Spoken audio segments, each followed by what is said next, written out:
Gente, Roberto, rapaz, quanta honra hoje, né? A gente está aqui no nosso estúdio recebendo uma pessoa que tem uma militância extraordinária em nossa cidade, nosso estado, né? Basicamente nossa cidade, que reflete no nosso estado.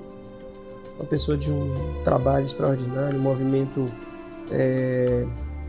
de militância contra a intolerância religiosa, na defesa do diálogo interreligioso, né? Na defesa da militância negra, um sociólogo formado em Ciências Sociais pela Universidade Federal da Bahia.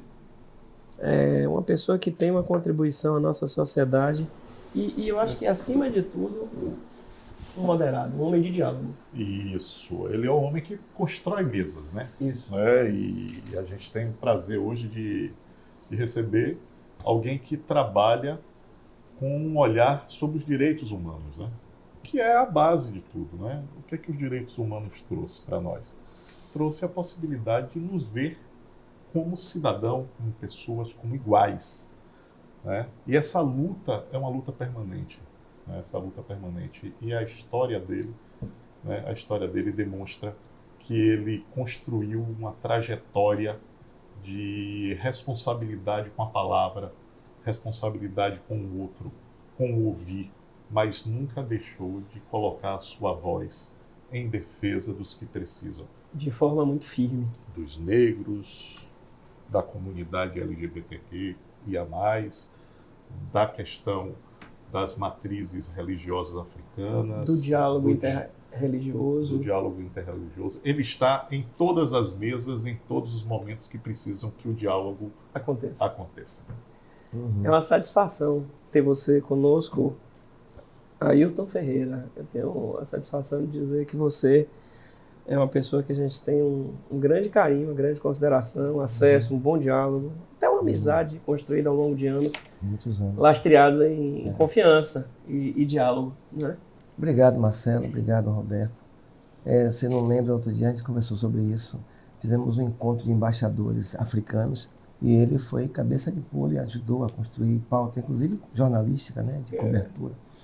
Teve agora a visita, né, do nosso presidente, Patrícia Talon, com o nosso embaixador, Bonifácio Guion. Na verdade, ele promoveu, viu? É que ele não gosta de falar, mas ele foi o promotor dessa vinda. Ele é um amigo pessoal do presidente. É de bastidor, Benin, né? Não aparece, né? Ele construiu essa pauta, a agenda, e acho que tivemos aí, né, grandes conquistas, né? Tem um voo, vai ter voo para Benin. Aproveitar para fazer aqui um pouquinho. Importantíssimo, né? A ligação. Não é? Vai às nossas origens, né? Nosso sangue jeje que corre nas nossas veias, né? Na verdade, foi um sonho meio de Karen Talon. Karen morou aqui em 2012. E a gente sentava para se questionar, né? Quer dizer, como é que nos séculos 16, 17 e 18 havia um tráfico comercial intenso que nascia do tráfico de escravos, mas que lá dentro tinha comércio, porque daqui, quando os navios voltavam, levavam dendê, levava cana, levava um monte de coisa e tal. Então havia essa relação comercial. Como é que a gente está no século XXI? Né? E aí, depois da Eusébio de Queiroz, 1850, salvo engano, depois vem a libertação, mas a partir da Eusébio de Queiroz, que cortava o tráfego, acaba a relação comercial. E ela fica adormecida. Então hoje, você mandar uma carga para o oeste da África, eu estou falando de 350 milhões de pessoas, de irmãos, a carga tem que ir na China, ou tem que ir na Europa. Inviabiliza, caro, né? Para você voar, para você chegar no oeste da África, nos nossos irmãos, você tem que ir a Paris, voar 12 horas e voltar 7 na beira do Atlântico, enquanto a gente está aqui a 5 horas e meia.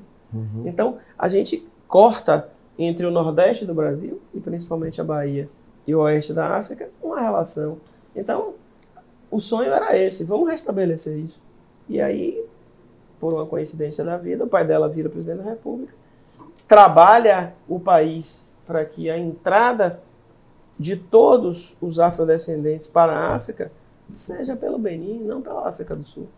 Né? Sem nenhum problema contra a África do Sul, mas a gente tem uma relação histórica muito forte. Então, esse sonho parece que vai ser materializado. E Ayrton é um dos que nos ajudou nesse processo. Estava lá, inclusive, na governadoria. Né? É um trabalho muito bom. Que deve ser com todos os outros países próximos. O Benin é estratégico, Angola. Isso. Não é possível, vai para Angola, minha filha mora lá, tem que ir para São Paulo ou então para Portugal para ir para Angola. Moçambique fica de frente aqui, pertinho aqui de Recife. Né? Aí você tem que fazer uma volta para poder ir. Poxa, quantos baianos, quantos brasileiros gostariam de experimentar né, aquela cultura, aquela religião? Meu Deus. Né, beber na fonte da sua fé, né? Então, eu acho que foi um trabalho bonito. Né? Quero aí parabenizar vocês que se empenharam para que isso acontecesse. Pois é. Mas, professor, que Pois bom. O senhor tem a cara da Bahia. Eu sou o senhor de São Paulo. Nasci em São Paulo. Eu sou filho de lua de mel. É lua de mel? Meu pai casou com minha mãe, moravam no bairro da Liberdade. Minha avó não queria, porque meu pai era muito pobre, né? Meu pai veio de Cachoeira para morar em Salvador, tinha duas roupas, uma de dormir, a de... Seu pai é de Cachoeira? É de Cachoeira. Então, meu pai tinha duas roupas que ele dizia que uma era para lavar e a outra estava usando. Ele trabalhava no armazém e dormia no armazém porque não tinha casa.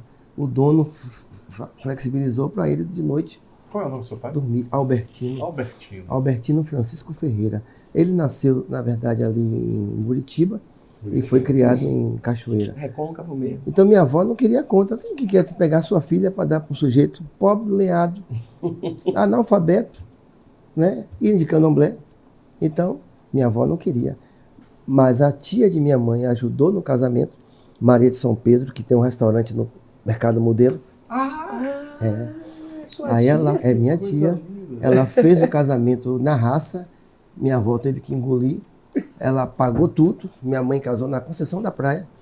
E meu pai, para ter uma liberdadezinha, foi para São Paulo vender cachorro-quente no Parque São Jorge, que era o campo do Corinthians. Então, eu nasci em São Paulo por conta dessa decisão dele de morar lá. Não tinha internet, nem WhatsApp. Minha avó depois queria me ver, o primeiro neto. Sim. Aí começou a mandar aquelas cartas. E aí minha mãe voltou. E meu pai, para tirar onda, que naquele tempo o homem tinha honra, né? Isso, não, eu vou ficar lá. Botou minha mãe no avião da Varig comigo. Minha mãe voltou de avião para dizer à minha avó, tá vendo aí, o pobrezinho tá mandando melhorou, sua filha de tá avião. trabalhando. E ele chegou 8 dias depois que ele veio de trem. Entendeu? Mas minha mãe, a gente veio de Varig. Minha primeira viagem de avião tinha 1 ano e meio. Pois é, e aí você disse que chega de volta. Mas aí você fica... Mas você voltou... Aí você foi para Liberdade? Aí, Liberdade e nunca mais saí. Aí pronto. Até que... Liberdade. Então você se criou na Liberdade? Me criei na Liberdade. Rua do Céu. Estudei na Pirajá da Silva, escola primária da prefeitura. Pirajá da Silva? Pirajá da Silva, que era um médico. Depois Duque de Caxias? Depois Duque de Caxias, onde fiz o ginásio, 2º grau. Uma escola pública muito boa. Né? De Caxias, muito boa. Muito boa. A gente tinha 3 quadras de esporte, um auditório que parecia um teatro de bonito. Handebol, basquete, voleibol, tudo. Tinha um cinema do lado do... São Jorge. São Jorge. Cinema São Jorge. Eu passava ali porque eu morava em São Caetano. Então, eu morei em São Caetano. Então, eu passava sempre ali na Lime Silva. Lime Silva. Chamaram também de Estrada das Boiadas. Eu já vim conhecer mais velho Liberdade. Já com os 19. Aí eu começo a caminhar para o Salvador. Pois é. Então, até os 15 anos, 16, foi Liberdade. Meu pai morreu. Aí a gente empobreceu mais um pouquinho. E foi para a Fazenda Grande do Retiro. Para terminar a história, né, que eu começo lá como pessoa pública na Fazenda Grande do Retiro. Que a família foi toda contra, né? Porque dizia, você é maluca, vai tirar seus filhos da Liberdade para ir para a Fazenda Grande, porque a Fazenda Grande na época era considerada um bairro bem mais pobre, né? Mas a minha mãe, viúva com 4 filhos, não tinha para onde ir, né? Então, e aí, vamos fazer... Você é o mais velho? Irmãos. Eu sou o mais velho. Como é o nome dos seus irmãos? Adilton, Ademilton e Eliene. Adilton, eu tive o prazer, trabalhamos juntos em Lauro de Freitas. Lauro de Freitas, quando você foi prefeito lá. Isso, né? Adilton me ajudou muito. Pois é. Muito mesmo. Mas aí, ele está lá, né? Está lá em Lauro trabalhando. Coisa boa. Então aí você fica lá, passa a juventude. Na Fazenda Grande? Na Fazenda Grande. Indo para a Liberdade estudar, porque ainda estava terminando né? o segundo grau. E na Fazenda Grande tinha um barzinho que meu pai deixou. E esse barzinho foi que me aproximou da Associação de Moradores. Então eu fui conhecendo as pessoas e fui me interessando pela luta comunitária. Comecei a fazer aquelas leituras, né, do jovem curioso, querendo ver as mudanças. Então eu penso que 78, 79 foram anos importantes da minha afirmação ideológica, quando eu comecei a me interessar Quantos pelas anos coisas. você tinha? Eu nasci em 58, 78 eu tinha 20 anos, né? Então, pois é, com 20 anos, 19 anos eu já era diretor de imprensa da associação de bairro. Certo. Né? O amigo Valdemar Oliveira me convidou para fazer parte. Valdemar que foi vereador de Salvador, né? Advogado. E aí eu comecei a participar e me interessar pelas coisas, né? Eu ficava lendo Em Tempo, Tribuna da Luta Operária, O Movimento, a Isto É, né? As revistas Tribuna da Bahia, eu chamava de Tribuna Democrática da Bahia, né? Tivemos a assinatura da Tribuna gratuita durante uns 4 anos ou mais, que a Associação de Bairro recebia, a Tribuna mandava todo dia o jornal gratuitamente para a Associação de Moradores. Então, eu começo a me interessar pela democracia, por alguns ícones. Eu lembro que uma vez eu estava no bar trabalhando, em época de eleição, passou Chico Pinto na frente do bar, parecia que era um santo. Eu saí correndo, não tinha celular para fotografar, eu fui correndo atrás só para ver Chico Pinto andando. Aí eu olhei, ele não sabia quem era eu, nem nada. E eu ficava olhando aqueles ícones, né? Ele era uma figura emblemática, né? Um cigarro desse tamanho que ele fumava. Aí o pessoal dizia assim, não, esse aí foi preso pela ditadura. Porque teve um tempo que ser preso pela ditadura era quase que um santuário, né? Então, Emiliano José, Chico Pinto, Valdir Pires, eram os grandes ícones, né? E a gente tinha... A política tinha um outro fervor, né? Odac Miranda, jornalista, né? Então, assim, essas pessoas... Eu lembro quando o Valdir chegou, né, do exílio, ele caminhou na Fazenda Grande, saiu do São Caetano até a Fazenda Grande, a gente fez festa para receber, né? Que era um outro jeito de fazer política, né? O Valdir e as pessoas queriam tocar. Impressionante. Valdir A campanha falava, dele foi... De 86 foi um negócio. 86 foi uma coisa... Um fato memorável, né? Ele teve a oportunidade de... Quando eu vejo hoje as pessoas têm que pagar para um militante segurar a bandeira, a gente brigava para pegar a bandeira de Valdir para segurar, sem ganhar R$1. Era um orgulho, né? O pessoal falava, né? Ia para a campanha do outro, né? E dizia assim, ó, já comi, já bebi. Agora vou voltar em Valdir. Pois é. Tinha isso aí. Eu acho que a redemocratização trazia um frescor democrático. Né? E hoje a gente começa a discutir por que morrem as democracias. Né? Então, realmente, professor, a gente está numa quadra difícil para quem viveu aquele frescor democrático e hoje ter que defender de novo a democracia como um único instrumento, né, de convívio social. Né? Para você ter uma convivência social com qualidade, a democracia é a base. A partir de não ter a democracia, perdemos todos. Mas vamos voltar lá, você aí começou a se ver na comunidade, aí você foi estudar... Vai para a faculdade, né? Aí você escolhe... Aí escolhi economia, porque eu tinha lido a história da riqueza do homem, né? Antes de ir para a faculdade, eu li muitos livros. Você conclui o ensino médio lá, na Liberdade. Na Liberdade, Duque de Caxias. Fui trabalhar no polo petroquímico, porque a gente tinha um barzinho, que meu pai que morreu deixou um barzinho na Fazenda Grande, em frente à empresa gráfica da Bahia. Sim. Então, quando eu vi aqueles ônibus do polo, era a efervescência do polo petroquímico, que a gente estava acostumado a ver as pessoas no ônibus pendurado, cheio.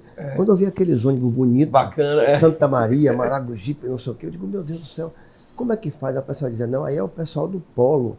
E eu vi aqui no bar de minha mãe, essa turma quando chegava, tinha grana, pagava cerveja, comia tira-gosto. Aí eu dizia assim, poxa, eu ainda quero trabalhar nesse negócio de polo petroquímico, que era bom pra caramba. Os caras tirando a onda retada, né? Eu despachando, menino novo despachando, ficava no bar despachando ali, cerveja, não sei o quê. Aí comecei a fazer teste. Fiz teste para essas fábricas daqui de Massari, Simões Filho, não sei o quê, perdi uns 3, mas depois eu passei na Copem. Rapaz, quando eu passei na Copem, minha vida... Né? Aí você tá onde? Tá na Copem. Não estava nem trabalhando, estava estudando. Porque você tomava um curso de 6 meses, 3 turnos, de manhã, de tarde e de noite, na Escola Técnica do Barbalho. A gente chegava às 7 da manhã, tinha aula até de noite, até 10 da noite. Aí eu fui fazer... E que setor? Eletrotécnica. Eletrotécnica. Ganhando, na época, era 4 salários mínimos para estudar. Aí a vida muda. 4 salários mínimos, Imagine. só para estudar. Imagine. Aí minha mãe estava fazendo a casinha numa pirambeira, batendo a telha, como é que chama? Ripão, para cobrir. Aí eu disse, não, mãe, vamos embora abrir e botar a coluna. Minha mãe disse, você é Fazer uma maluco? Eu laje. digo, não, bora bater a laje. Já bati a laje com o negócio, com o dinheiro do Paulo. Estagiando. Estagiando. Começando, Comprei estudando. radiola, caixa de som, comprei sofá, comprei cadeira, comprei... Na época estava na moda móveis colonial, uma mesa redonda, preta, com as cadeiras de palhinha. Fui na Primórdia, não pode falar de propaganda não, né? Pode falar. Fui na Primordial da Liberdade, liberado. comprei todas as lojas, as peças da casa e montamos a sala. Que alegria. A vida muda. Que Né? A alegria. vida muda. Andava de táxi, entendeu? Então, polo petroquímico. Aí depois eu estava um dia na fábrica e entrou uns caixões, né? 12 caixões de uma funerária famosa. Aí eu perguntei, para que é o caixão? O cara disse, para vocês, porque quando morre o corpo não sai da fábrica, por causa da contaminação. Né? Então o caixão é lacrado, você já sai de lá, né, para a família enterrar. E tinha uma lavanderia que era para lavar as roupas, que a roupa também não podia sair. Aí eu disse, rapaz, esse negócio não está prestando não. Eu vou picar nesse negócio. Aí comecei a pensar outros caminhos. Aí eu digo, não, vou fazer vestibular, vamos trabalhar no comércio ou em uma empresa qualquer, mas vou sair daqui. Aí começou a aparecer leucopenia, é o quê? Não, o cara fica impotente, vai secando aos poucos, o coração cresce, e eu digo, esse dinheiro é muito caro. Já bati a laje. Já bati minha laje. Vou vazar. Vou vazar. Rapaz, aí eu fiz um teste.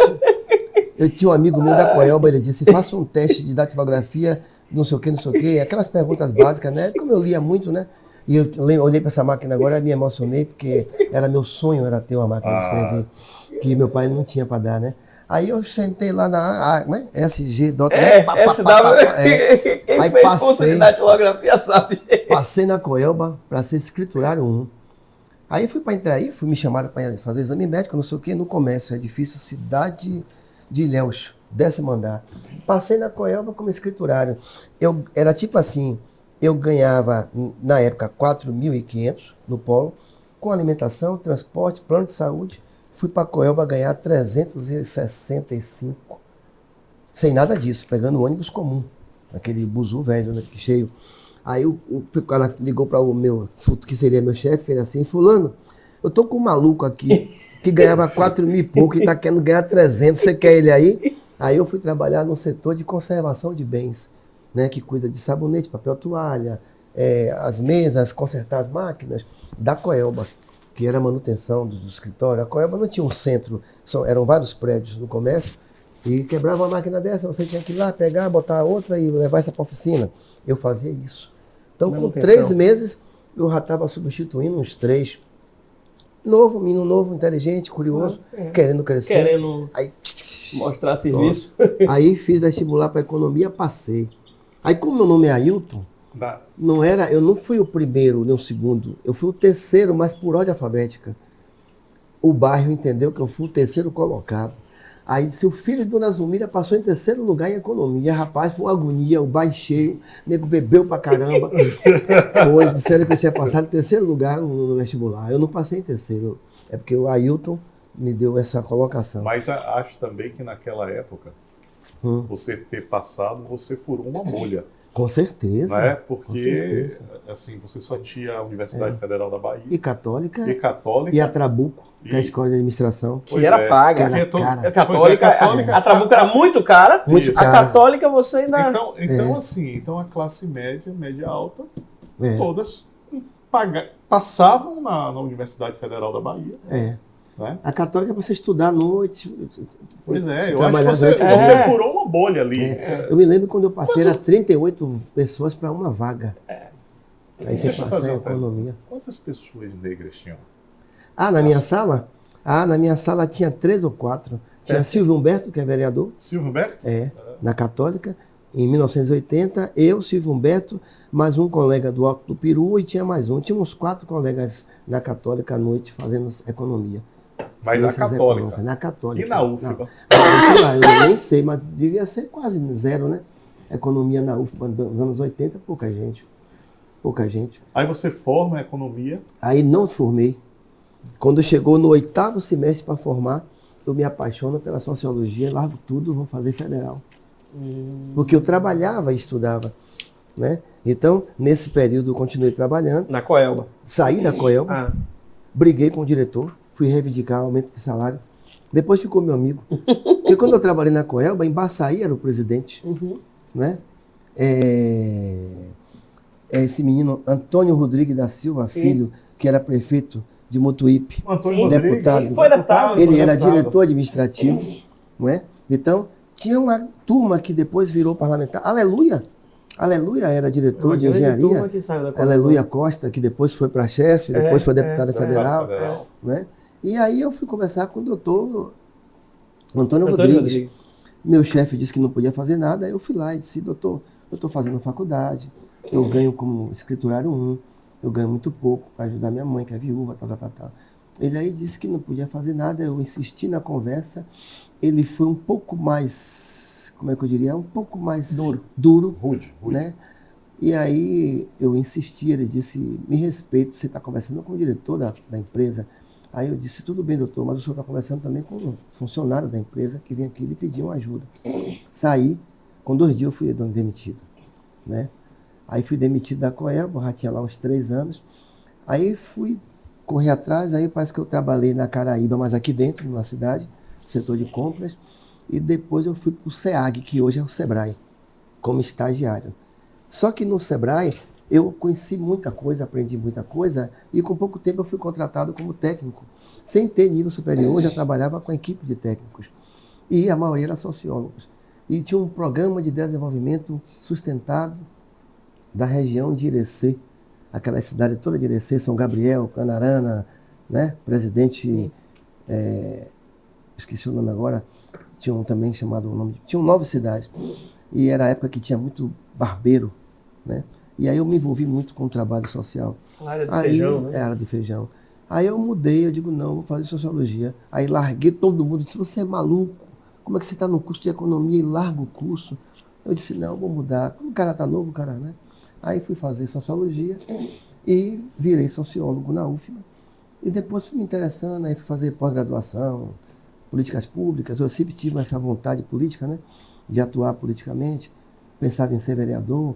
Aí fui fazer políticas públicas estadual, política pública municipal na UNEB, depois gestão do terceiro setor. Aí fui fazendo direitos humanos, não sei o Em que quê. momento a militância lhe toca, né, de você realmente... Eu sei que você já falou que lá no barzinho, no bairro, você já era da associação. Associação de bairro, era. Mas Aí, esse trabalho que você faz hoje, esse esse trabalho aí, dessa eu militância devo social, muito ao- dessas defesas, quando é que ele começa, de eu fato? devo muito ao professor Manuel Almeida Cruz, de memória, amigo meu que já morreu. Manuel Almeida Cruz era um professor autodidata, tinha uns 5.000 livros em casa e era vizinho meu. Ou seja, um intelectual que morava no mesmo beco que eu morava, né? Uma rua que só dava um carro, né?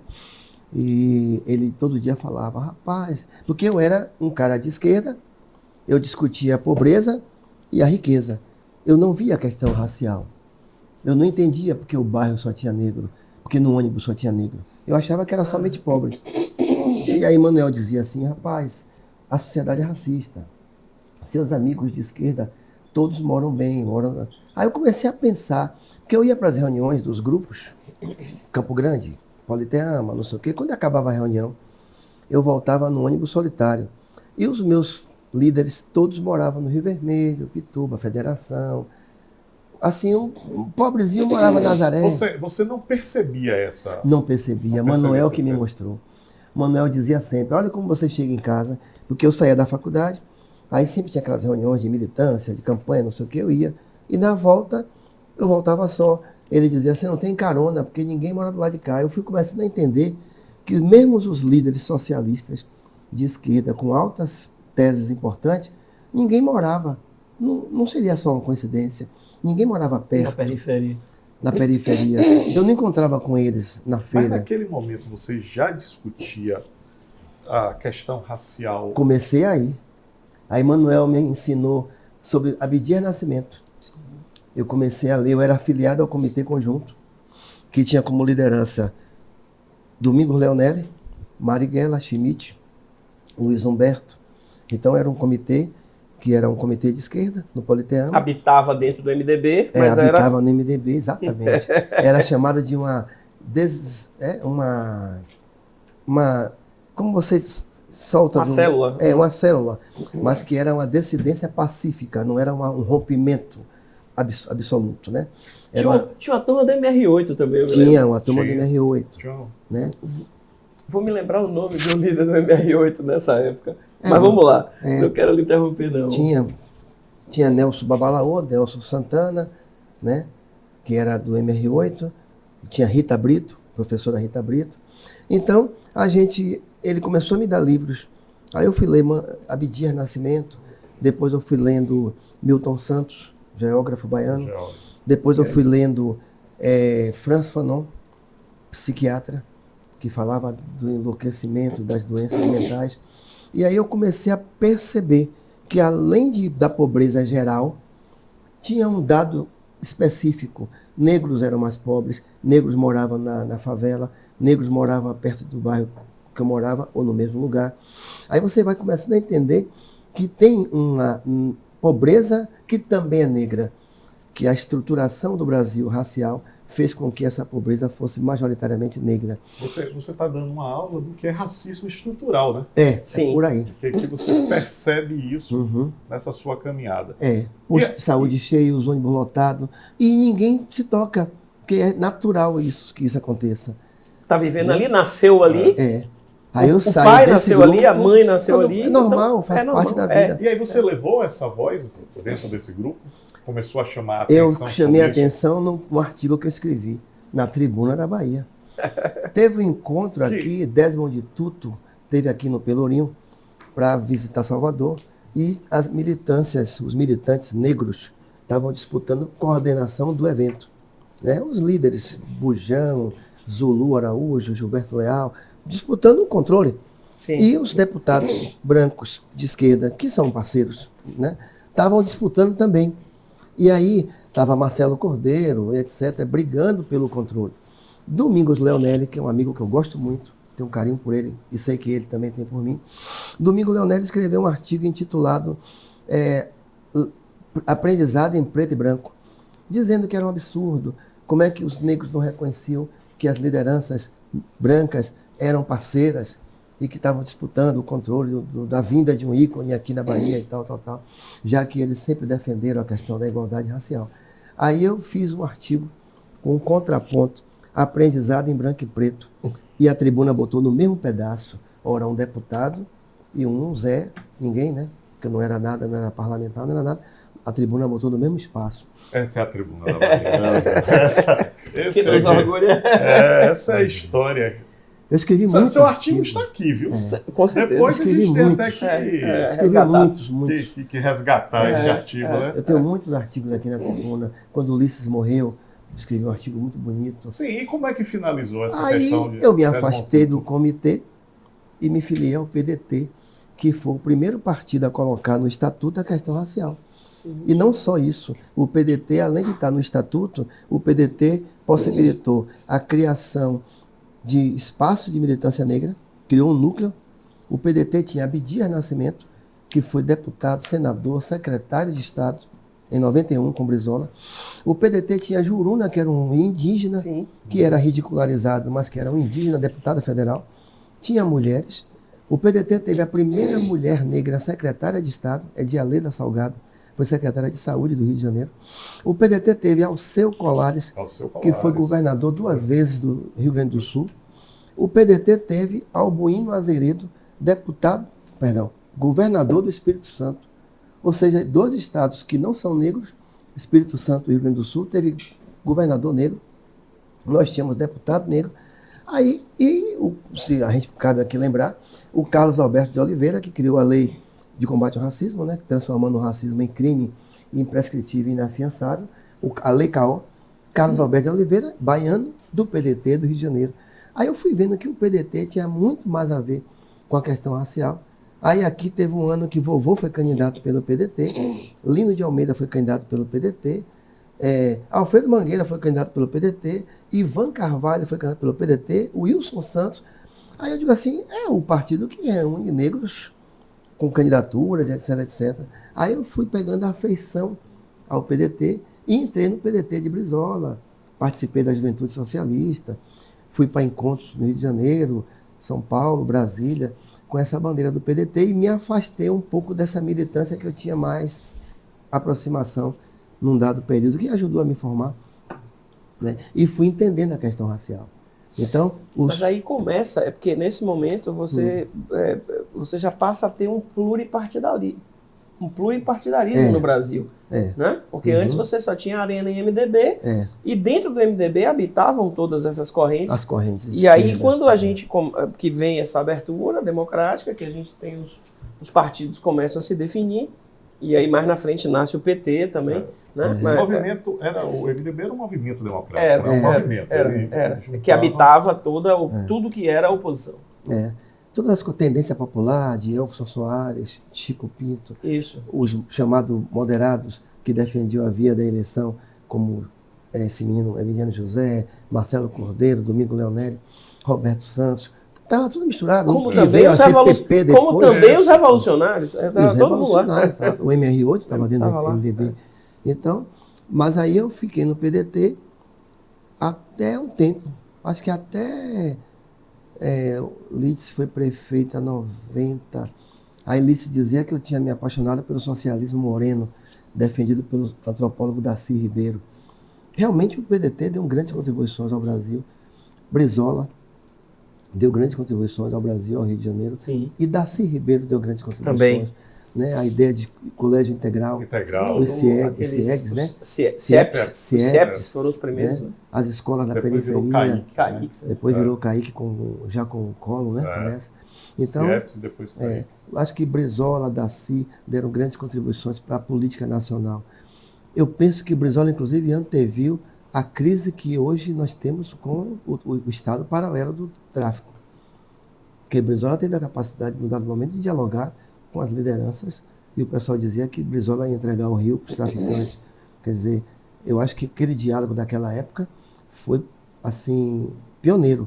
Perfeito. É tipo você, né, demilitar espaços, como na Colômbia, você tem ainda o narcotráfico na Colômbia, mas você não tem a destruição do tecido do Estado como nós estamos tendo aqui, onde várias instituições estão se perdendo, se diluindo, né? Que é muito ruim para o Brasil, que a gente está vivendo aqui com essa mistura. Eu entendo que a gente está vivendo um risco social muito grande, desgastamento do tecido e da captura de várias instituições pelo narcotráfico. A gente está vivendo um momento. Mas eu queria fazer uma pergunta assim, um pouco mais direta. Quando é que você percebeu assim, que o primeiro fato de racismo você percebeu isso? Pô, aqui essa coisa está claro para mim.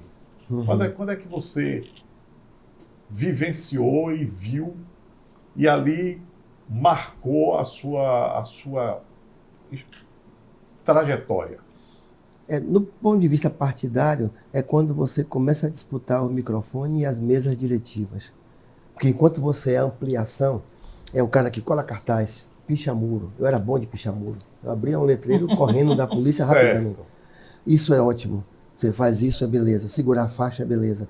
Quando você começa a dizer assim, eu quero participar das decisões, eu penso em ser candidato, você não está preparado, não está no tempo, aguarde mais, não tem recurso. Eu digo, e por que tem recurso para outros e não tem para mim, por exemplo? Né? Então, quando eu estarei preparado? Quando será o meu tempo? E não chega, é difícil. Em algumas estruturas partidárias, até hoje, é difícil chegar. Outro momento é quando você começa, pelo seu trabalho, a ocupar posições mais estratégicas, né? Na prefeitura, trabalhei na Limpurb, trabalhei no setor de transporte. Foi secretário municipal. Fui Você foi secretário municipal. E você chega nos lugares e você tem que, às vezes, dizer para o chefe da segurança que você está naquele papel, porque ele sempre acha que você é intruso, né?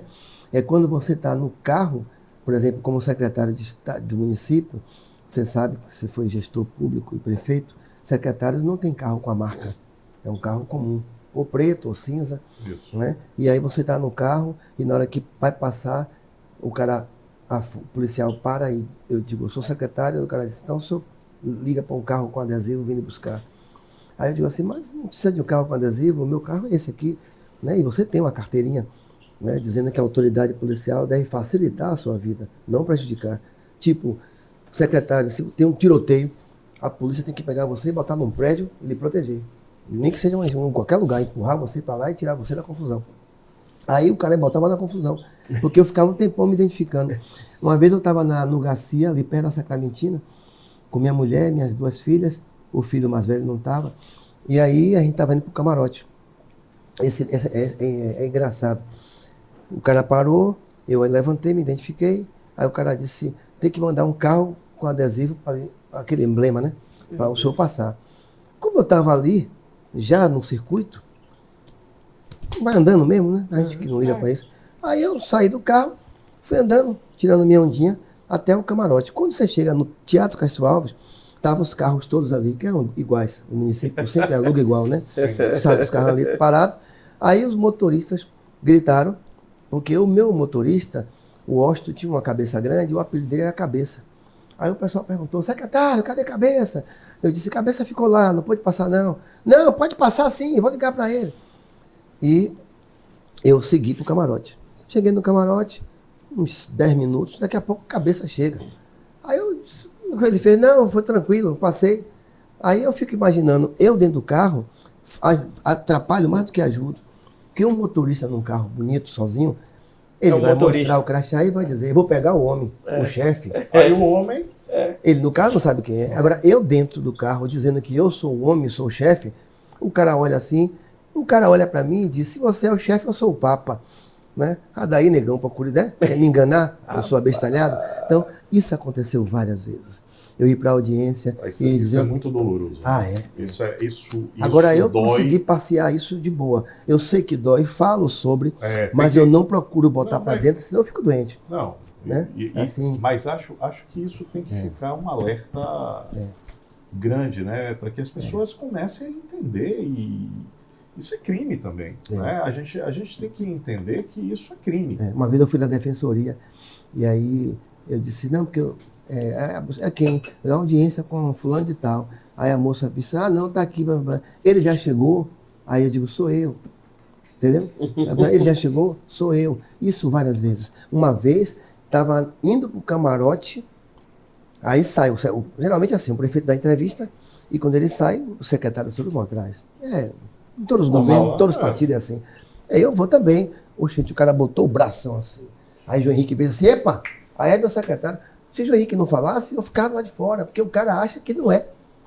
Então ele tem certeza que não é. Entendeu?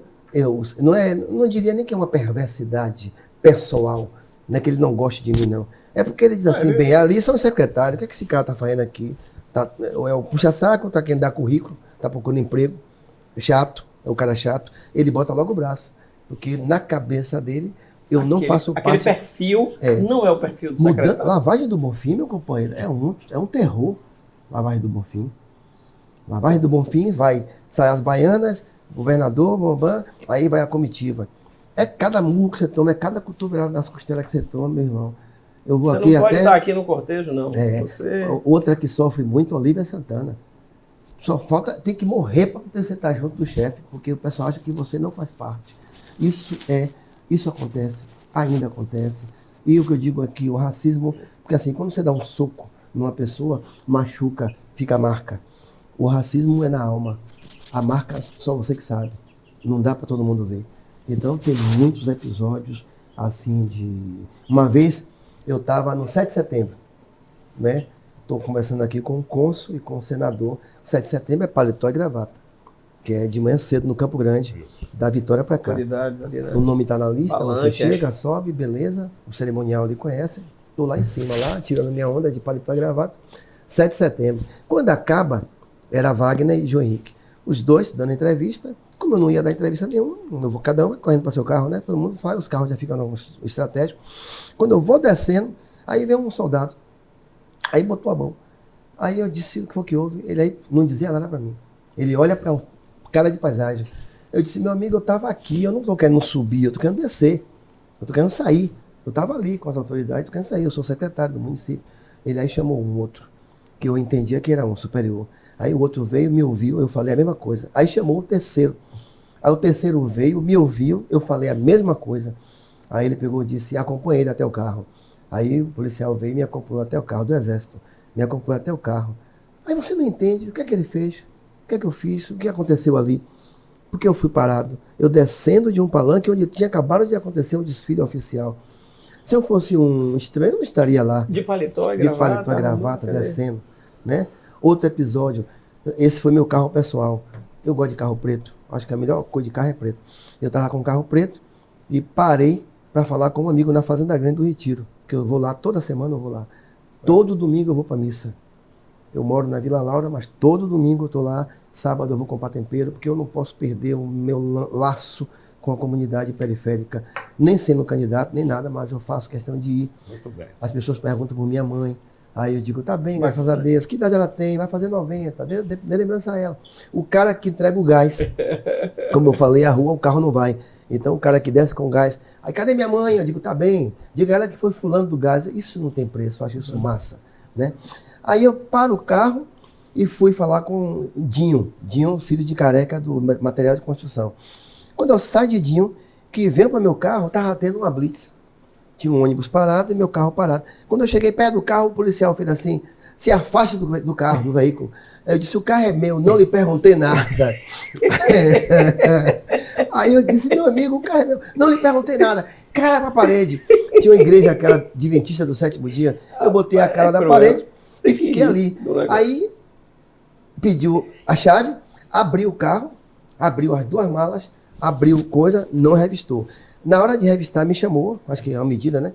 Aí eu fiquei olhando. Quando eu botei a cara, ele disse, não precisa botar a cara não. Aí eu tirei a cara, fiquei de fora, ele olhou meu carro todo, aí olhou o documento, eu fiquei até com medo de estar com problema de IPVA, que é minha filha que anda com o carro, eu não ando. Aí eu digo, meu Deus, será que está atrasado? Deu tudo certo. Não tá? E aí depois, cara da parede de novo. Aí eu fiquei com a cara na parede. Aí eu fui dizendo, eu sou fulano de tal, eu trabalho em tal lugar, nada. Eu posso conversar com você? Não. Aí fiquei. Depois o cara saiu. Aí quando ele foi saindo para a viatura, aí claro, eu não ia sair, né? Primeiro eu perguntei, estou liberado? Ele fez assim, com a mão. Entrou na viatura e foi embora. Aí você pergunta, o que aconteceu ali? Que nome se dá a isso? Não estava fumando maconha, não estava bebendo, não estava com a latinha. Porque se eu tivesse até com a latinha, não é crime. Mas não estava com nada disso. Era 4 da tarde, eu estava de calça jeans, sapato desses esporte de couro e camisa. Agora imagine se eu fosse, e eu já, um homem, né? Agora imagine um jovem de 15, 16, passar por isso, né? De Rastafari, de calção curtinho. Aí é tapa, meu irmão. Então, aí o coronel disse, o senhor quer dar queixa? Eu digo, eu não quero dar queixa. Não adianta. Eu faço palestra nos quartéis. Aí que é que negociamos? Eu continuei fazendo palestras e numa dessas o cara foi para a sala. Nossa. Eu falo sem dizer nada sobre o que aconteceu. Porque não precisa fazer isso. Eu não preciso criar um constrangimento. Claro. Né? Então eu faço isso direto nos quartéis. Vários policiais batem continência quando eu passo na rua por conta disso. Porque eu vou para os quartéis falar sobre racismo. Mas você não vai falar sobre racismo dizendo assim, a polícia não presta, vocês da polícia são tudo filha da mãe. Não. Eu vou mostrar para ele como o racismo se construiu e como a polícia incorporou esse papel, que não é novo. A polícia, quando foi criada, com a vinda da família real para o Brasil, foi para proteger o patrimônio e a família real. Então, no Brasil ainda existe família real. E ainda existe quem tem patrimônio e existe os que não têm.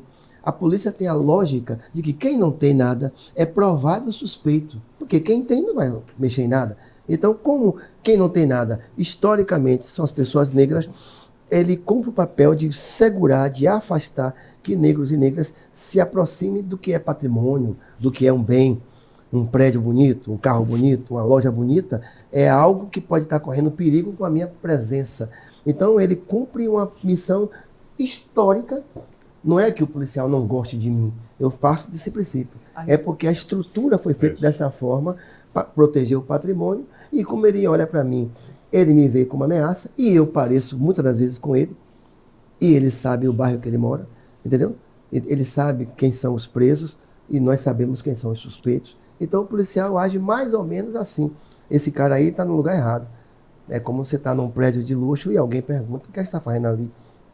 Porque não é exatamente o seu lugar. Né? Então o Brasil tem essa coisa do lugar. Então, eu de calção batendo um baba, tá tudo certo. Eu na Feira de São Joaquim com um balai na cabeça, tá tudo certo. Eu de paletó fazendo palestra, ou num espaço de poder, ou num salão, já não é muito... Ou disputando aquele poder. Ou disputando aquele espaço. E a minha... Sob sua ótica, nós estamos no caminho de resolver isso? Nós estamos no século XXI, 2024. Eu queria aproveitar a sua palavra, sua pergunta e fazer assim. Eu queria... A cota, certo? A cota que foi uma coisa disruptiva no Brasil. Muitas pessoas foram contrárias, ainda tem pessoas contrárias, e que permitiu a gente ver, né, a fotografia desse racismo estrutural. A cota é uma fotografia. Ela está dizendo assim, ó, o que existe precisa ser reparado.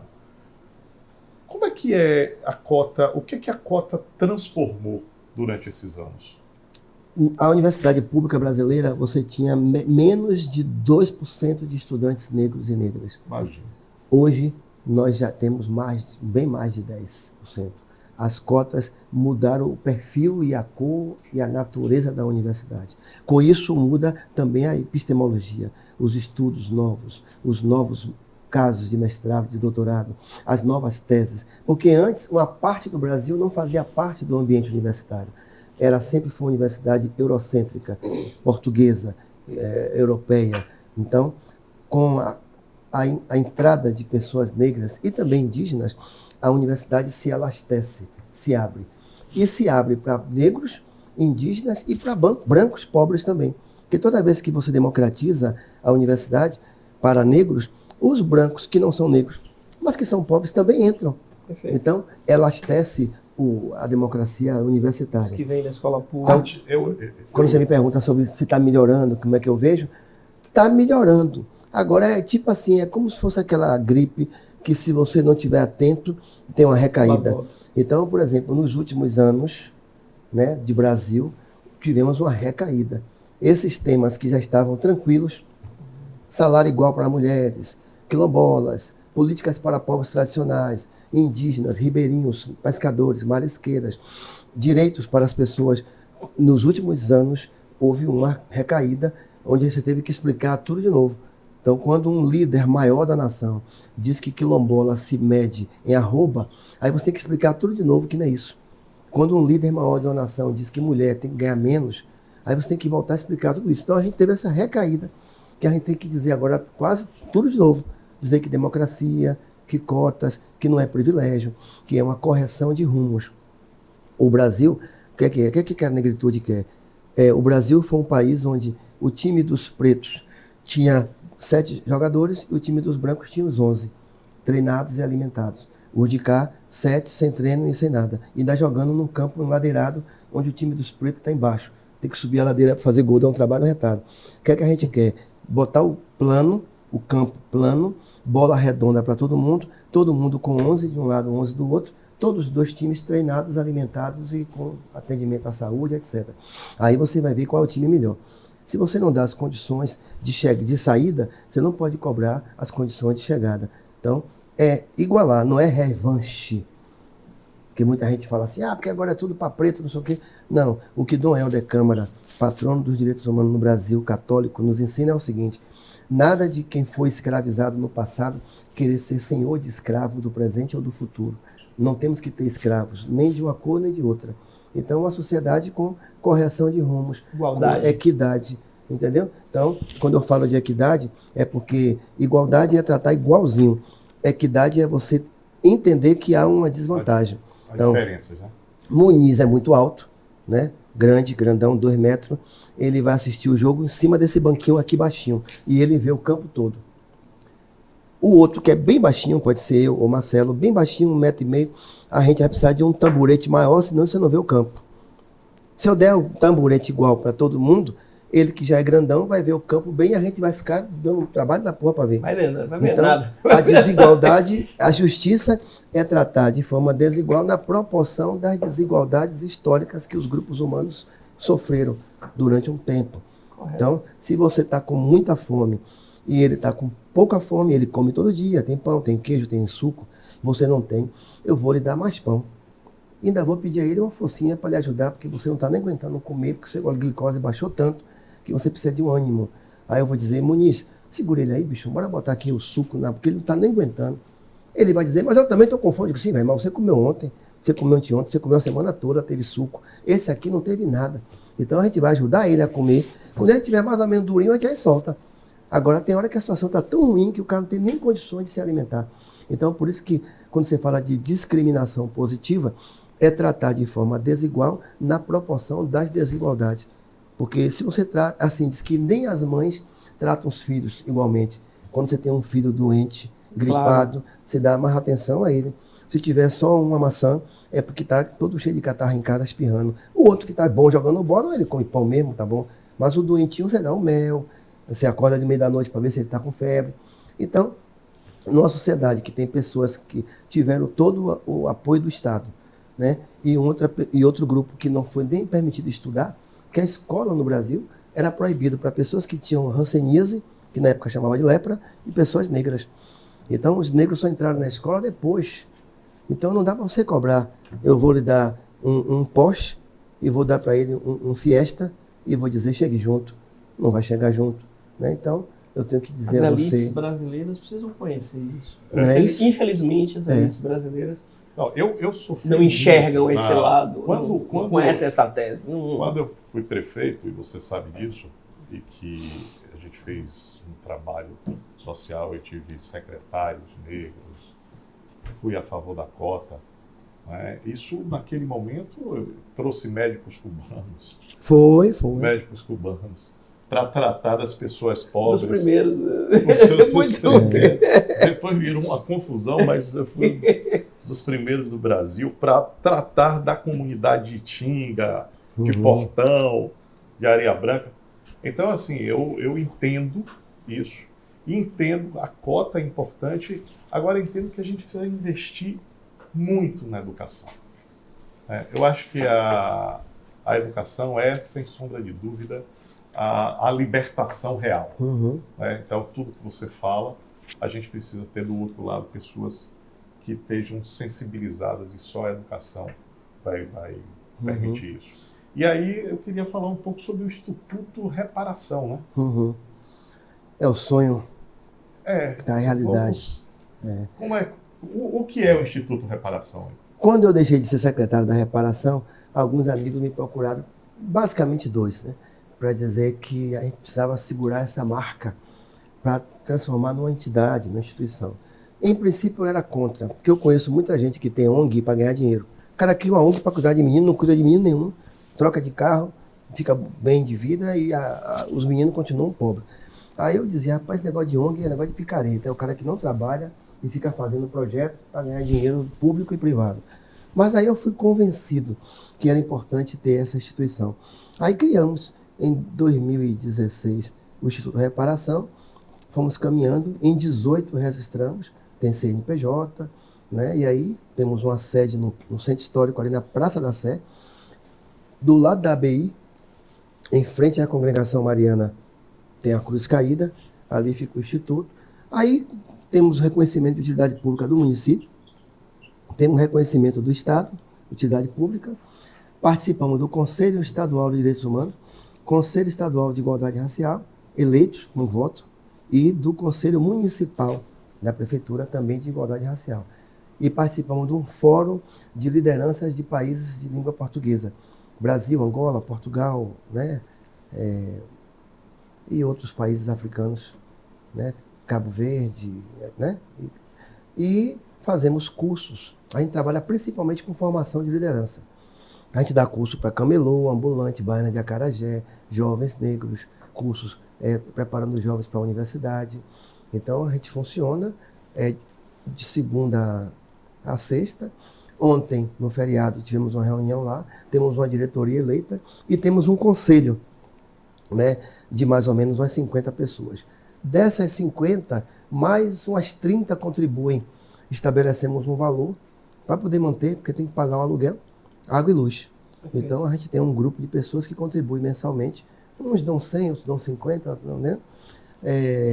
Não temos assim mais recursos, a gente trabalha voluntariamente, todo mundo tem seu emprego, sua formação, e nós temos um grupo de voluntários, né? Temos algumas professoras aposentadas, pessoas que nos ajudam, a gente faz palestra, ensina a fazer uma entrevista para emprego, como apresentar um currículo, entendeu? Combate a intolerância, faz palestras, faz reuniões, seminários, rodas de diálogo, e está aberto para pessoas de qualquer religião, né? A gente só não aceita fascista, matador de gente, né? Estúpido, a gente não aceita. Agora, evangélico, católico, candomblessista. Fale um pouco do seu terreiro e dessa sua discussão interreligiosa. Uhum. Como é que você faz Eu sou da Casa de Oxumaré, que é um terreiro de candomblé. Eu sou essa junção. Eu fui criado na Igreja Católica. Perfeito. Fiz primeira comunhão na Igreja de São Cosme e São Damião. Minha avó e meu pai iam para terreiro, minha mãe não ia, mas eu acompanhava minha avó e meu pai. Então, desde pequeno que eu convivo com as duas coisas, de rezar na igreja, rezar o Pai Nosso. Ganhei o meu primeiro evangelho com 9 anos de idade, fiz um trabalho, ganhei o evangelho de São Marcos, e o pertencimento religioso, com caruru, com as coisas todas. Depois que meu pai faleceu, eu fiquei um tempo afastado de tudo isso, passei um tempo ateu, né, a influência das leituras marxistas e tudo mais. Aí quando minha filha nasceu, em 87, eu me reencontrei com a religião de forma muito forte e entrei depois na Irmandade dos Pretos, do Pelourinho, que é uma confraria católica que tem 338 anos, criada por negros Congo e Angola, porque os negros não tinham nem cemitério. Quando morria, jogava na vala. Então, essa irmandade, por exemplo, eu hoje, se eu morrer, minha família não tem nenhuma despesa comigo. Só se quiser, claro. Mas se não quiser, a Igreja do Rosário dos Pretos faz o meu enterro, o meu caixão, a minha missa de 7º dia e de 30º dia. E com 3 anos, meu corpo, os ossos saem do cemitério e eu vou para o quintal da igreja, no Pelourinho. Então, daqui a 50 anos, quando eu morrer, anotou? Meus restos mortais vão para a Igreja do Rosário dos Pretos, no Rosário dos Pretos. Mas só 50? Tá bom, né? Tá bom, né? Entendeu? Um amigo meu disse, mas rapaz, eu não queria morrer nunca. Eu digo, eu tô melhor do que você. Eu pelo menos aceito morrer. Aceito o fim. Agora, né? E meu candomblé é a Irmandade dos Pretos. A Irmandade dos Pretos me levou para a Casa de Oxumaré. Eu fui levada pela irmã Sandra, que é da igreja também, que me levou para a Casa de Oxumaré, que é de Iemanjá. Me levou para ver um serviço que precisava ser feito. Na verdade, eu fui para o terreiro, não foi porque eu estava doente, nem a mulher largou, nada disso. Eu fui para o terreiro porque estava tendo um problema no telhado. Para ajudar. Aí ela me chamou, meu irmão, vamos lá dar uma olhada. Eu fui lá olhar. Isso foi em 95. Eu estou no terreiro até hoje. Eu sou Ogande Oxaguian, filho de Ogum, e estou no terreiro da nação Queto, de origem Nagô, mas hoje Queto, lá na Vasco da Gama, em frente a Perini. Então eu vou para o terreiro, eu vou para a missa e ainda tenho um compromisso de ir na igreja da Fazenda Grande domingo, que é a paróquia do Apóstolo Paulo. Por conta disso, e pelo que eu acredito, Gilberto Gil diz assim: Xangô, Oxalá, Javé, Jesus, Buda são sons diferentes para sonhos iguais. Eu creio nisso. Então eu creio que cada pessoa pode escolher seu caminho, mas a gente quer a paz, o amor, o respeito, a felicidade, que todo mundo tenha comida, tenha uma casinha para dormir, né? Então, eu faço o diálogo interreligioso, eu sou coordenador do Conselho Interreligioso da Bahia, o CONIRB, e posso dizer assim, com uma pontinha de vaidade, um dos primeiros a fazer isso em Salvador. Em 2011, eu consegui reunir lideranças de 19 religiões em Salvador para debater, para discutir sobre caminhos que nos levam ao Pai. E estava lá todas as representações dizendo: eu chego ao Pai através de doação de cesta básica. O outro dizia, de Umbanda, chegou e disse: eu chego ao Pai cuidando de mulheres que são prostituídas. O outro foi dizendo: eu chego ao Pai através de educação. Ou seja, todo mundo tem caminhos diversos para poder chegar ao, vamos dizer assim, ao Pai ou à Mãe no plano transcendental, né? E compreendermos todos, independente de filiação religiosa, não precisa você ser da religião, mas entender, por exemplo, que a cultura africana e a cultura indígena são responsáveis pela manutenção dos rios, do verde, das árvores. Os primeiros ecologistas não são Greenpeace nem o Partido Verde. É o nosso povo originário. Exatamente. Que nos ensinou a conviver com os rios, com as águas. E entender que a terra não é nossa. A natureza. Que o planeta é mãe. O planeta é mãe, nós somos filhos do planeta. O planeta é mãe. O pessoal pensa que é dono da terra, né, que pode fazer tudo. Não, mas está começando a perceber que não é tão dono assim. Que não é, né? As coisas estão...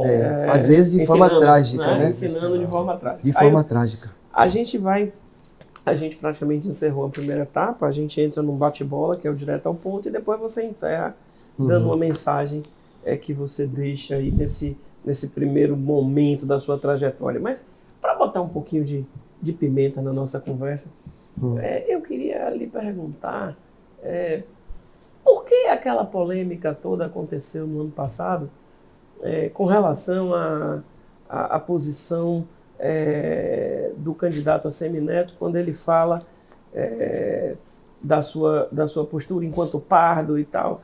Então, assim, muita gente ouviu aquilo, muita charge, muita sátira, muita coisa, e eu até acredito que aquilo acabou realmente tirando o voto dele. Por que aconteceu aquilo? Eu li um livro, Por que os Líderes Mentem, para poder responder essa questão na época, né? Porque os líderes mentem às vezes para ele mesmo, né? Que Santo Agostinho acha que isso é absurdo, você mentir para você mesmo, ou quando você mente tentando enganar pessoas. Eu penso que numa cidade, num estado como o nosso, aquela manifestação foi oportunista. Oportunista para tentar alcançar a maioria negra que está em nosso território, buscar os votos dessas pessoas, e não sei se seria também o caso de receber recursos que foram destinados para candidatos negros e pardos por conta da luta do movimento negro.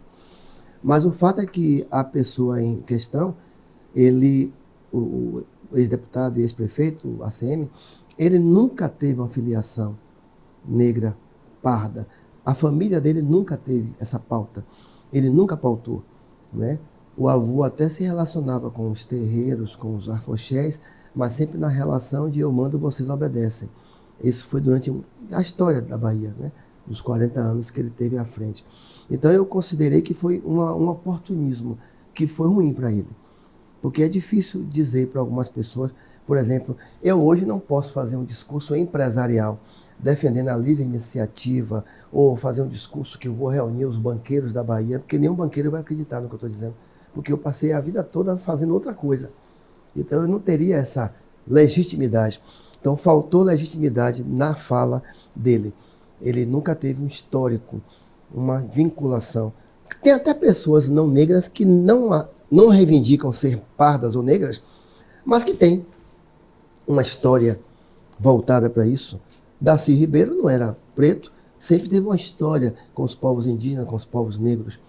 Pierre Verger, francês branco, sempre teve uma história vinculada aos terreiros de Candomblé.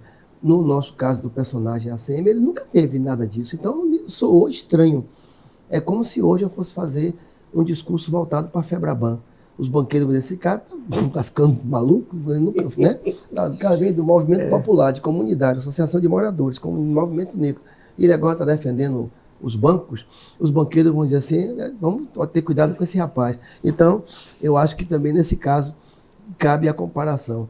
Não foi muito feliz e acho que ele perdeu votos naquilo ali.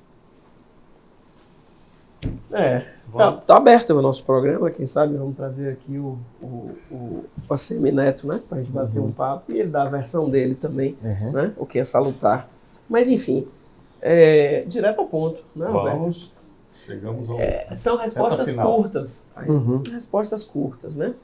Quem é Ailton Ferreira? Uhum. 2, 3 palavras. Filho de Zumira Ferreira de Albertino. Minha mãe me ensinou a não mexer nas coisas dos outros, né? E meu pai me ensinou, quando eu era pequeno, que o meu lugar era na esquerda. Ele não sabia nem que era esquerda nem direita. Aí eu perguntei uma vez, meu pai, por quê? Ele disse que você tem que ficar do lado dos pobres. Antes de ler Marx, eu entendi que eu tinha que ficar do lado dos pobres, porque um homem analfabeto me disse isso. O conhecimento liberta? Conhecimento liberta. Conhecimento liberta e ajuda a abrir caminhos. Não só o conhecimento acadêmico, mas o conhecimento da vida, né? Momento mais gratificante de sua carreira? Tem alguns momentos bons. Eu vou falar de um momento que me emocionou bastante. Eu estava num lugar falando para um grupo de professoras, né, primária, da rede pública municipal, e daqui a pouco, lá no canto, lá atrás, uma senhora levantou a mão, eu também levantei, achando que era dar um adeus. Aí depois ela fez assim, eu posso falar com o senhor? Eu disse, pode. Aí ela disse, eu quero lhe agradecer porque minha filha se formou em nutrição na Unifax. E foi o senhor que conseguiu uma bolsa para ela. E eu nem lembrava mais, nem da mãe, nem da filha, porque foi um amigo que falou comigo. E ela me deu posso lhe dar um abraço? Eu disse, pode. Ela me abraçou e disse que a filha dela estava formada e fazia questão que eu fosse no dia da formatura. E eu não sabia nem quem era a pessoa. Um sonho, meu irmão. Um sonho. Que a gente não precisa um dia mais tratar dessas questões de racismo, de violência contra pessoas, porque elas têm a cor da pele diferente ou porque elas fazem orações ou rezam de forma diferenciada. Uma sociedade mais justa, onde as pessoas se aceitem. Um hábito? Hábito. Agora eu estou tomei vergonha na cara. Tem uns 8 meses que eu estou com o hábito de fazer exercício físico. Estou fazendo pilates, estou fazendo exercício, uma musculação, né, para não ficar torto, quando ficar velho. Mas eu gosto de tomar cerveja. Uma saudade. Saudade. Saudade. Essa palavra é bonita, né? Eu tenho saudade do meu pai. Meu pai morreu muito cedo. Então eu senti a falta. Qual foi o maior ensinamento que ele, assim, um dia que ele lhe chamou e disse, meu filho? Uma foi quando ele falou que eu tinha que ficar do lado dos pobres, eu não sabia direito nem o que era um partido, nada disso. E o fato dele fazer amizade com todo mundo. Então meu pai era uma pessoa que, ele chegava num lugar, meu pai tinha um bar, ele pegava a comida dele e botava na mesa para comer com os fregueses. Então eu aprendi muito com ele a ser assim, solidário, amigo, fazer amizade facilmente. Isso ele ajudou muito. Minha mãe não é de tanta assim, amizade. Meu pai era uma pessoa muito amistosa com as pessoas. O racismo em uma frase. Dói na alma. A maior lição de vida. Mãe Helenice de Brito, uma vez ela me pediu uma ajuda. Meu filho teve um incêndio na escolinha do meu terreiro. Tem um terreiro, tinha uma escola. E ela disse, me arranja um eletricista? Aí eu tinha um amigo que é eletricista, eu acertei com ele para ir lá fazer a reforma, foi 100 conto, bem barato. Aí depois ela me chamou para um caruru. Aí eu disse, caruru, ela fez, meu filho, é um caruru para agradecer. Aí eu disse, mas mãe, o terreiro não foi incendiado? Ela disse, não, eu quero agradecer porque não queimou todo. Isso, para mim, é algo transcendental. A educação é uma ferramenta eficaz para combater a desigualdade racial? Paulo Freire diz que quando a educação não é libertadora, quem aprende vai ser opressor também. Então tem que ser educação, mas numa perspectiva de ser libertadora. Senão você vai formar novos ditadores, novos opressores. A escola formal, tradicional, se ela não mudar, ela pode transformar. Porque assim, todo mundo que é opressor é educado. Um bocado de ditador e gente que faz coisa errada é educado, né? Foi educado por uma escola formal. Inclusive aprendendo a ser, achando que é maior, que é melhor do que outras pessoas. Então, isso que a gente falou sobre educação e conhecimento, né? Tem que ter as duas coisas. Um projeto. Eu quero, uma coisa que eu acredito, como instituto, eu penso em formar 200 jovens. Eu trabalhei em um projeto assim com a Steve Biko, que você formou jovens negros da periferia, de escola pública, e hoje nós temos exemplos como Paulo Rogério, do Vale do Dendê, Tia Mar, da televisão, temos Suede Conté, temos jovens meninos e meninas que viveram em bairros periféricos e que hoje são ícones na comunicação, na ciência, temos desembargadores, temos promotores, jovens com história de vida difícil porque está na pobreza. Então eu penso que se você formar 200 lideranças jovens de Salvador, de bairros populares, para inserir na sociedade e eles influenciarem a sociedade, é o melhor projeto. Muito mais eficaz do que alguns mandatos que você tem por aí de parlamentares que não fazem nada efetivamente. Então, formar pessoas, não precisa você dar coisas, dar comida, dar cesta básica, mas formar pessoas para que elas possam influenciar, que serão novos dirigentes com novas mentalidades. Eu dei exemplo aqui de 3, mas tem outros que estão aí em área de comunicação, da ciência e tudo mais, que foram de projetos de formação de liderança. Então, meu sonho é buscar parceria para com o Instituto a gente fazer isso. Uma pergunta mais ou menos. Só uma coisa, o que é Ailton, o que é que você diria para aquele jovem que aos 20 anos deixou o polo, deixou a economia e se jogou na sociologia? O que é que você diria para aquele jovem? Ou seja, fale para os jovens de 20 anos hoje. Eu ia dizer, pô, velho, deu certo. Bacana. Bom, chegamos ao momento final. Roberto tem aí uma lembrança Obrigado. para você, para que você possa Que tomar legal. um chá, um café, uma cervejinha também. Que legal. Uma cervejinha. Obrigado aí, Multiálogos. Ailton Ferreira. Ouça, pense, opine e defina. Penso que espaços desse tipo nos ajudam a melhorar a sociedade, conversando. É o que nós temos de melhor é conversar, né? Isso. A gente pode conversar até o fim da vida. A gente não vai jogar bola com 90 anos, com 100 anos, não vai mais fazer determinadas tripulias com 90, 100 anos, mas a gente pode conversar até os 90, 100. Então, aprender a conversar. Essa é uma boa definição para finalizar. Porque o Multiálogos, a ideia é essa, que a gente possa ter uma visão sobre o diálogo. As várias formas de dialogar. As várias camadas de diálogos que a gente está tendo, né? Ao mesmo tempo que a gente está conversando aqui, está chegando coisas na internet, o jornal, né? A gente precisa construir mais espaços de diálogos e você é uma pessoa que constrói esses espaços de diálogo. Que legal, obrigado. O diálogo sempre de forma isonômica. Quando você conversa com alguém achando que ele é inferior e você está acima, aí não é um diálogo. Mas aqui, por exemplo, é um diálogo. Ninguém aqui se pressupôs superior. Ninguém aqui se pressupôs o sabedor das coisas.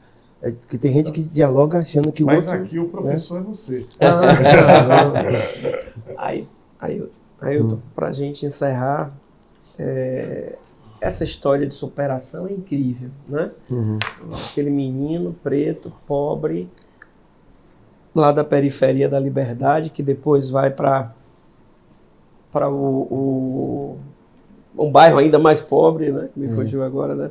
Mas enfim, Fazenda Grande do para Fazenda Retiro. Grande do Retiro, e você chega a ser secretário municipal, né? De reparação, e você se forma, e você ganha espaço, e você ocupa cargos públicos, e você influencia, né? Então a gente queria que você deixasse uma mensagem final para essa juventude, para o povo preto de Salvador, para todos que hoje lutam e que talvez ainda não tenham conseguido enxergar o que precisam enxergar e a forma de viver, né? Então, assim, o exemplo que você, nessa sua primeira etapa, você ainda é muito jovem e ainda tem muito para colaborar, mas se a gente fizer um corte, né, na sua vida, o que é que você hoje diria como balanço do seu grande legado, do que você construiu e fez até agora para a nossa terra, para a nossa cidade, para o nosso estado, para os nossos cidadãos?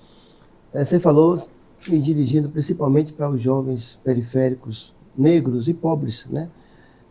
Estudar é revolucionário.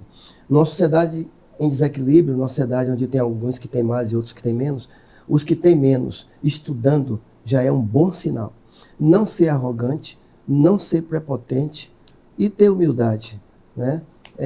Eu vendi geladinho, eu já me escondi de pessoas. Quando eu ia para Fonte Nova com o isopor, tinha um tio meu vendia negócio desse geladinho, suco de fruta.